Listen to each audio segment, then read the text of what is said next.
Di suatu hari Upin dan Ipin lagi tidur. Ada apa sih di luar berisik banget?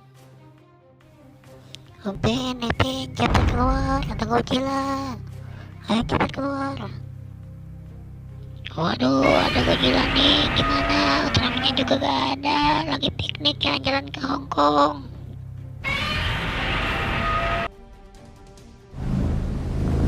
Godzilla menyemburkan api membakar kota.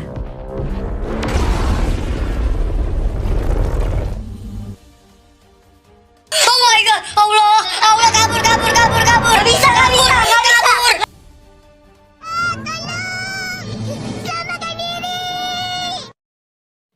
Ayo kita panggil pesawat penumpas monster.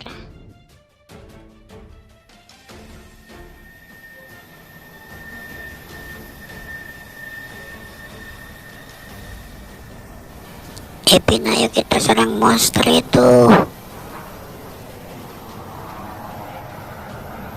Upin dan Ipin menyerang monster dengan pesawat.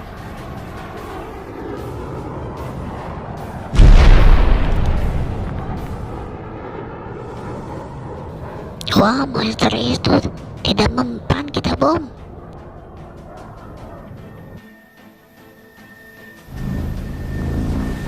Pesawat Upin dan Ipin diserang Godzilla.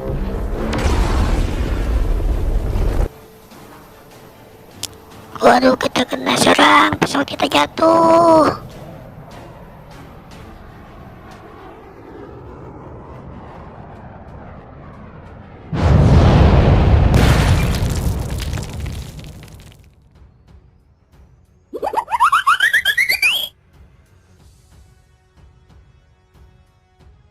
Bagaimana kelanjutannya? Kita tunggu Ultraman pulang jalan-jalan.